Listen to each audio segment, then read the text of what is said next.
Es urgente que en México tengamos una mejora de las policías municipales y estatales.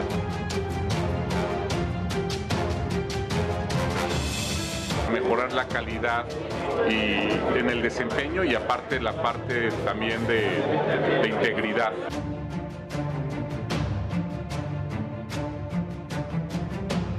La ola de violencia y de ingobernabilidad en algunas zonas es terrible.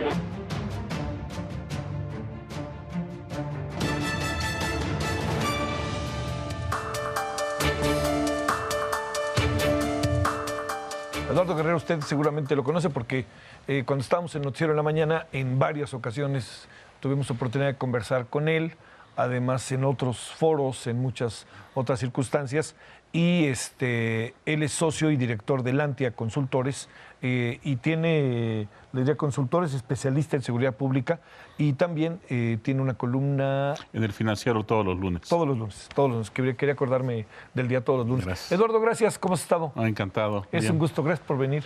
Encantado, Javier. A ver, déjame preguntarte estas cosas como elementales. O bueno, para uno elementales, para uno básicas, pero a lo mejor para ti elementales. El tema de la seguridad pública, ¿a quién le compete?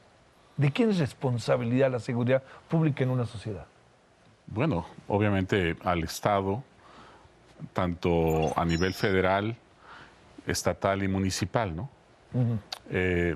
La seguridad pública tiene que ver con aquellos delitos que persigue la policía preventiva en primer lugar, luego viene el tema de las investigaciones para que los arrestados puedan ser acusados y sentenciados por una autoridad judicial, y luego de esa parte está todo el sistema penitenciario, ¿no? Es una cadena que empieza con la policía, sigue con el Ministerio Público, después viene el juez y termina con la cárcel.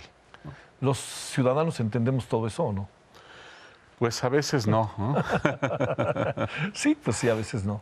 Ahora, en México, en realidad, últimamente he estado yo insistiendo en que no tenemos estrictamente un problema de seguridad pública en algunas regiones, sino de seguridad nacional por la potencia que muestra el crimen, que tiene literalmente colonizadas, gobernadas por su propia ley varias franjas territoriales del país, ¿no? Y que además ha atentado contra los procesos democráticos de México en los últimos años, atentando y asesinando a candidatos a puestos de elección popular, ¿no? Sí. Entonces se trata de un riesgo mayúsculo que debemos atenderlo no solamente con la policía, sino con las Fuerzas Armadas, ¿no?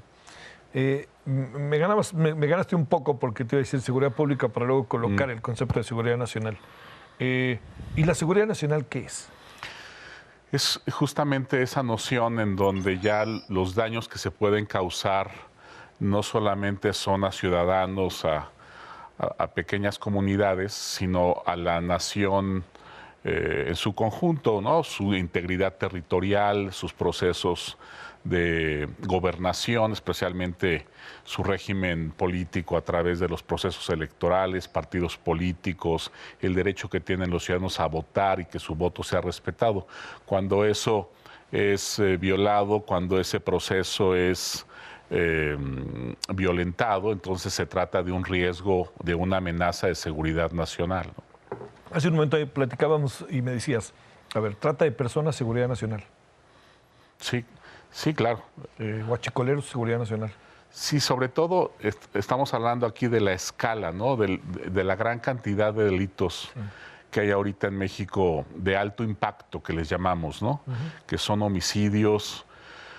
Más o menos la mitad de los homicidios que tienen lugar en el país están ligados con organizaciones criminales, ¿no? Lo sabemos por el modus operandi, por cómo se cometen estos homicidios. En México tenemos una palabra muy curiosa que son ejecuciones, que designa un homicidio en donde están presentes armas de alto poder, un convoy con varios vehículos, dos o más personas que van y matan a una persona en la vía pública o en un establecimiento mercantil a pie de calle.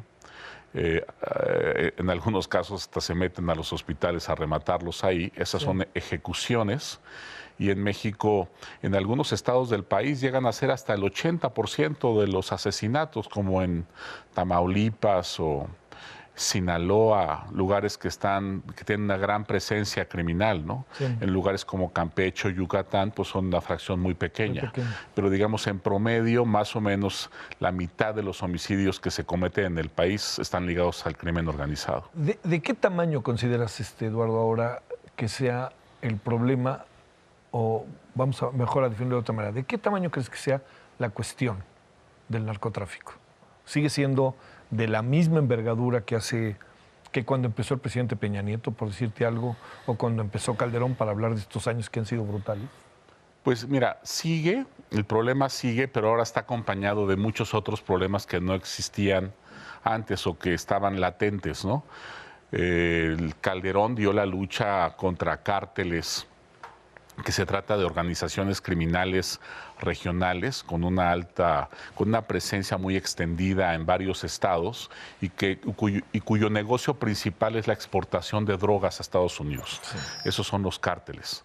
Ahora, la lucha que dio Calderón, que estuvo centrada en decapitar estos cárteles a través del arresto o el abatimiento de sus liderazgos, generó una gran fragmentación y dispersión de las organizaciones criminales, y a esos fragmentos les llamamos mafias. Las mafias se dedican sobre todo a la venta de protección ilegal, en términos académicos. ¿Eso qué significa? Pues a la extorsión, a lo que en México llamamos coloquialmente el cobro de piso, ¿no? Se cobra una cuota porque una persona pueda estar vendiendo hot dogs en la calle, o porque una empresa esté funcionando, un gran corporativo como PepsiCo, como ArcelorMittal. Este problema que tenemos de la extorsión es un delito de amplio espectro. Eso quiere decir que afecta a todos los estratos sociales, desde gente muy rica hasta señoras marchantitas que venden calabacitas y zanahorias en un mercado. Pero, digamos, el problema en algunas áreas no cambia porque tenemos junto un gran consumidor y porque sigue siendo un negocio boyante. Pues mira, nomás para que te des una idea, por México pasa el 90% de la cocaína que se consume en Estados Unidos. Eso es algo brutal. ¿El otro 10% de dónde vendrá? ¿De Asia? Sí, seguramente de Asia, ¿no? Sí. Nomás para terminar de comentar lo de los actores criminales, están los cárteles, que ahora ya yo diría que en México hay solamente 2 o 3 cárteles, ¿no? Podríamos mencionar, que es Cártel Jalisco Nueva Generación, Cártel Sinaloa o del Pacífico, y yo diría que Zetas todavía podríamos llamarle cártel, ¿no? Lo que fue Cártel del Golfo, Tijuana, Cártel de Juárez, la familia michoacana, los Caballeros Templarios, realmente están demasiado fragmentados, ya no tienen una unidad orgánica, ¿no? Algo también que tenemos que tomar en cuenta es que en México ha habido también un crecimiento de las pandillas violentas, que se han vuelto también un actor importante porque frecuentemente son reclutadas ya sea por cárteles o por mafias para vender droga o para hacer trabajo sucio, ¿no? A veces se convierten en sicarios, a veces los contratan para bloquear vialidades con trailers, etcétera. Y luego tenemos también a un actor interesante que surgió en el sexenio de Peña, que son los grupos de autodefensa, ¿no? Sí. Son grupos armados, contratados sobre todo por empresarios rurales, agricultores, ganaderos, mineros, que están completamente indefensos ante el crimen organizado y entonces financian a los grupos para que los protejan. Estos grupos a veces mutan o evolucionan en organizaciones criminales, como sucedió en Colombia, pero en México no ha sucedido eso. Sí. Todavía esos grupos, digamos, mantienen su papel de protectores y defensores de sus jefes, ¿no? Sí, sí. De los empresarios rurales, pero ya hay muchos en el país, ¿no? pues yo diría que esos son los actores que ahorita protagonizan la crisis de seguridad que tenemos, ¿no? Sí. Algo que hay que subrayar es que el crimen organizado que tiene México no tiene paralelo en América Latina. ¿Por qué? Porque son muy prósperos. Javier, son muy ricos justamente por lo que comentábamos de que por México pasa toda esta cantidad de droga para abastecer al principal el mercado, digamos, de consumidores de varias drogas, incluida la cocaína, que es una de las que más dejan ganancias a los narcotraficantes. Hace algunos años andaba yo en Río de Janeiro y pude ver al expresidente, a Fernando Enrique Cardoso.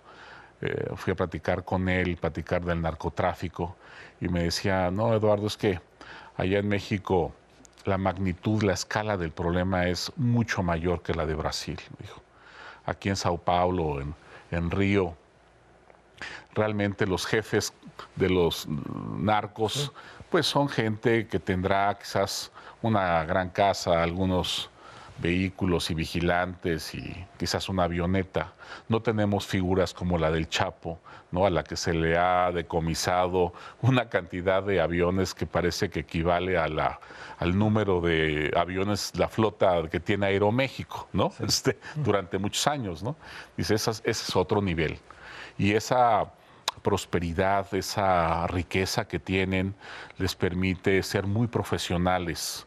Sobre todo, por ejemplo, el cártel de Sinaloa, ¿no? Que ya tiene tantos años. Sí, claro. Pues tiene disciplina interna, tiene reglas, tiene protocolos, tiene reglas de sucesión, y tiene una gran capacidad para equiparse, para capacitarse, para contratar a gente, sus ingenieros, digamos, jurídicos o sus ingenieros financieros, pues son muchas veces gente educada en las mejores universidades de Estados Unidos. Y ¿no? del país. Así es. Y del ¿no? país. En esta cuestión, en donde ahora hay en algún sentido, un descabezamiento, hay se ha abierto totalmente un poco estos viejos cárteles fuertes, ¿no?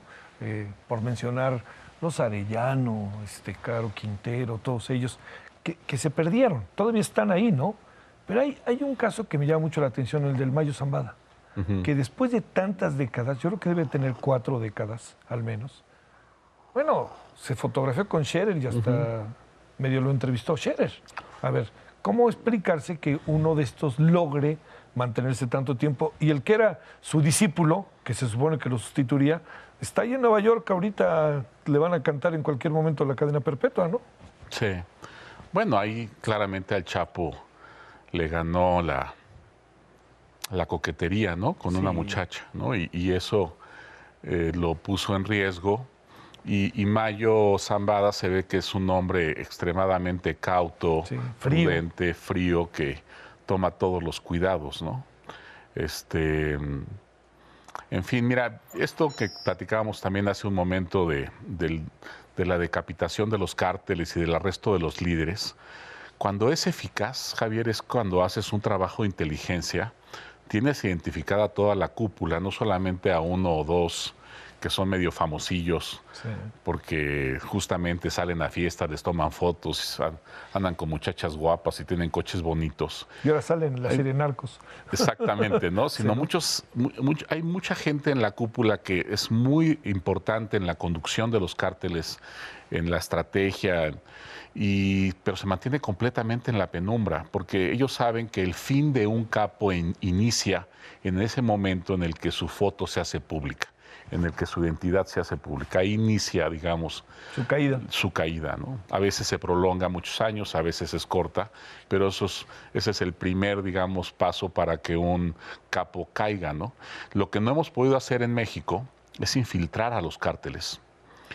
Infiltrarlos, tener información fiable sobre cuál es la cúpula y luego tener capacidad para dar un golpe contundente y hacer arrestos multitudinarios de todos ellos que conducen a la organización, ¿no? Solo hemos sido capaces de agarrar 1 o 2, generar esta fragmentación, y cuando no es tan relevante la captura, pues sigue el cártel trabajando sin ningún problema, ¿no? Estamos ¿tenemos buenos servicios de inteligencia? ¿No tenemos buenos servicios de inteligencia? ¿Tenemos que deshacernos del CISEN o simplemente nomás le cambiamos de nombre? ¿En qué andamos con esto en este nuevo gobierno? Mira, todo país serio, digamos, todo régimen democrático necesita forzosamente un servicio de inteligencia serio, ¿no? Porque son muchas las amenazas que enfrenta un país, un Estado, y justamente los servicios de inteligencia son los que están monitoreando esos riesgos, esas amenazas, y te anticipan los problemas para que tú puedas reaccionar oportunamente y eliminarlos con el menor costo posible, ¿no? En México, la verdad es que todavía nos falta mucho que avanzar en esto. No hemos profesionalizado nuestros servicios de inteligencia.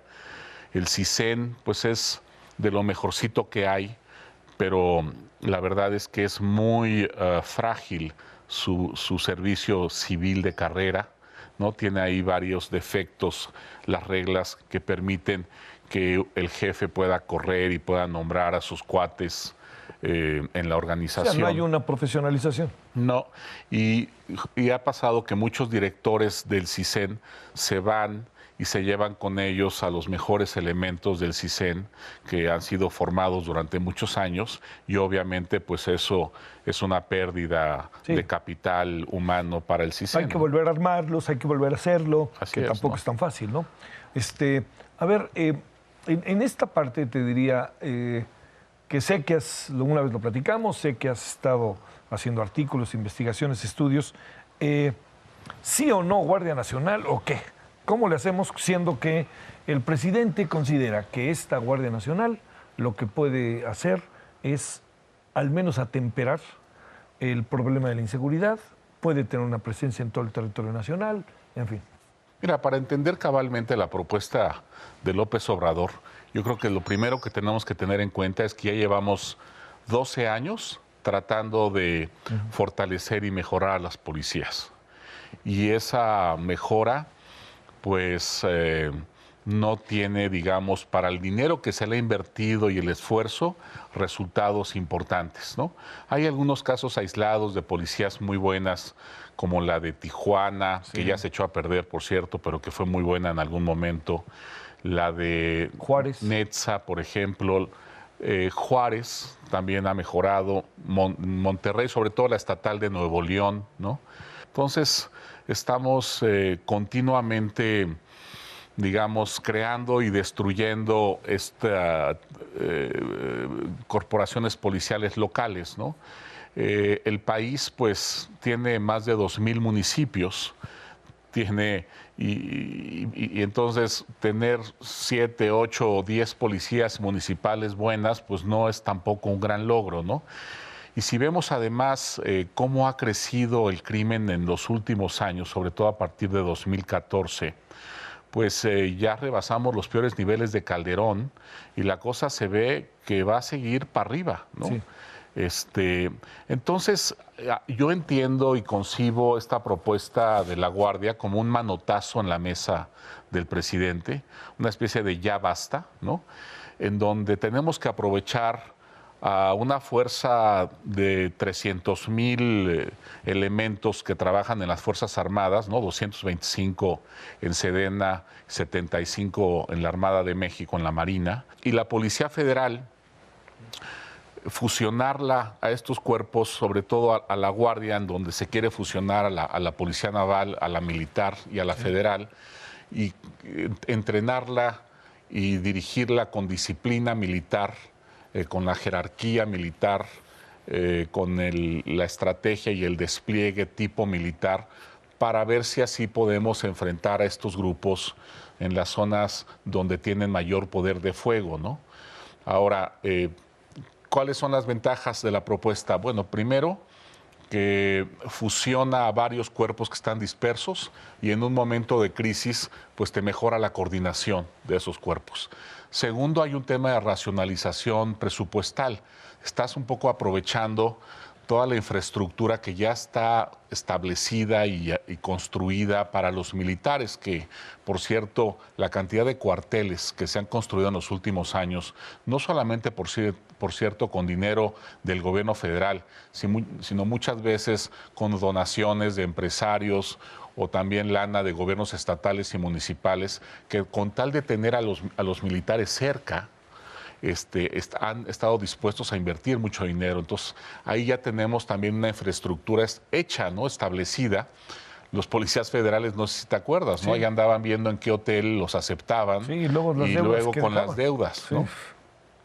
Algo también que hay que entender con esta guardia y que está planteado en el plan de la paz y seguridad de este gobierno, es que, al menos en teoría, va a trabajar de la mano con una estrategia de política social en donde va a haber unos actores muy relevantes llamados servidores de la nación, que van a ser unos gestores sociales, que van a estar recolectando inteligencia social y del entorno.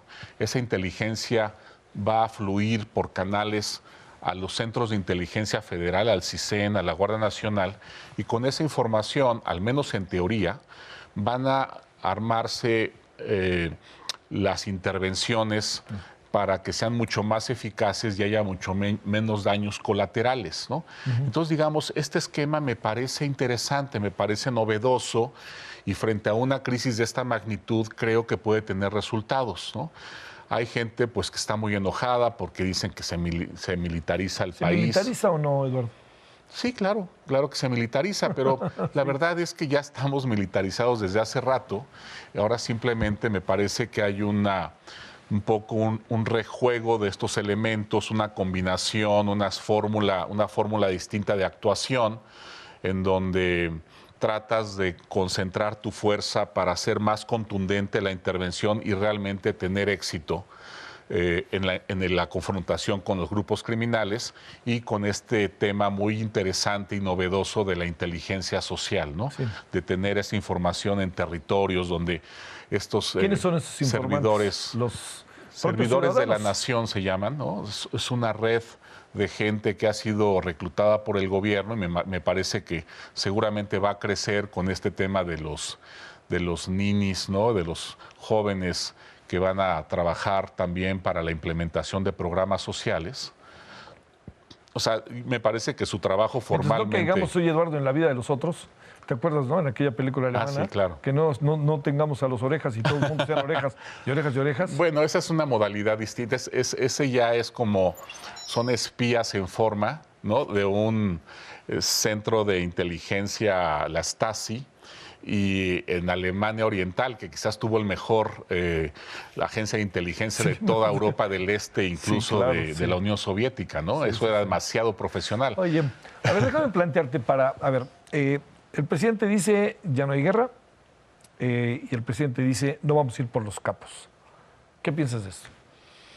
Mira, el equipo que está gobernando ahorita el país tiene, me parece... el músculo de ellos para enfrentar la crisis que tenemos reside justamente en que trabajan con las comunidades, ¿no? Es gente, el propio López, la biografía política de López Obrador es la de un hombre que siempre está trabajando en campo, en territorio, con la gente, dialogando con las comunidades, ¿no? Eso no lo sabían hacer los presidentes previos, ¿no? Son perfiles muy distintos. En el caso de Peña, pues un burócrata de medio pelo, que de pronto fue candidato a gobernador y después presidente de la República. La verdad, una carrera inusualmente meteórica, ¿no? En los casos de Calderón y Fox, pues Calderón también, una carrera burocrática, pero con una parte relevante en el Congreso, como parlamentario. Como presidente del PAN. Como presidente del PAN, pero tampoco me parece con este perfil de trabajo comunitario, de gestoría social, ¿no? No tanto contacto con la gente, ¿no? Más bien era un político medio de cúpula, ¿no? Sí. Y en el caso de Fox, pues un empresario que de pronto entró a la política, carismático,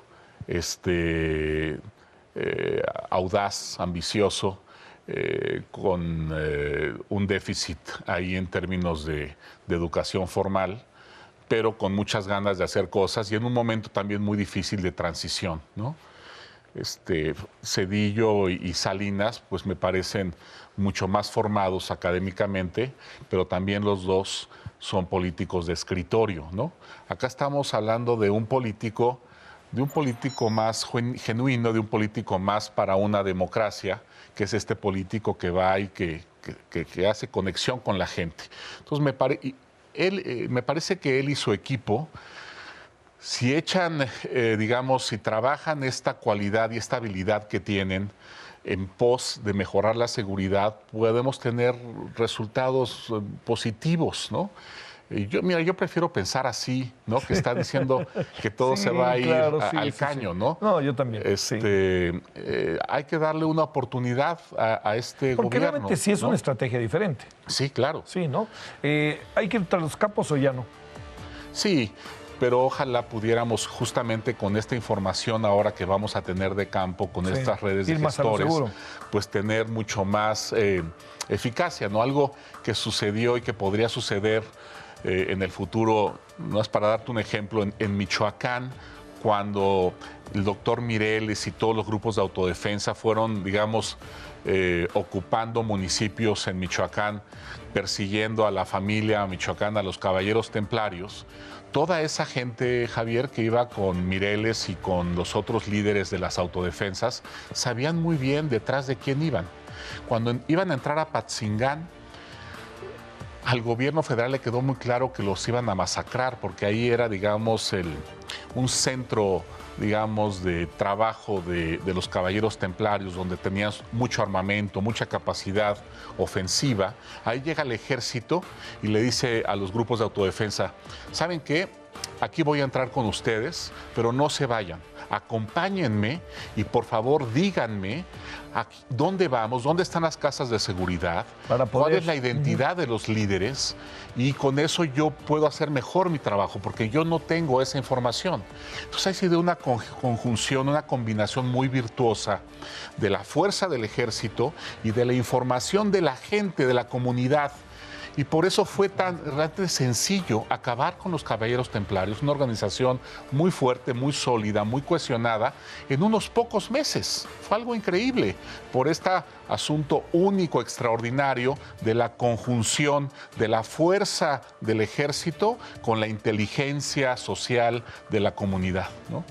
¿Nos podemos sacar una foto de despedida, mi querido Eduardo? Claro, encantado. Sí, para que es una manera de agradecerte que estés con nosotros. Con mucho gusto. Muchas gracias, la verdad. Gracias, Eduardo Guerrero. Fíjate que nunca te pregunté, pero si me lo puedes decir rápido, ¿por qué te dedicaste a esto? Trabajé un rato en el CISEN y me marcó. Y cuando renuncié al gobierno y dije, ¿dónde veo el más débil al gobierno? Era en el tema de seguridad. Fue en 2007. Y luego me di cuenta que me había dado en el clavo. Que no te equivocaste. Exacto. Muchas gracias, Eduardo. Encantado, gracias. Javier. Muchas gracias. Pásela bien, adiós. Gracias. Oye.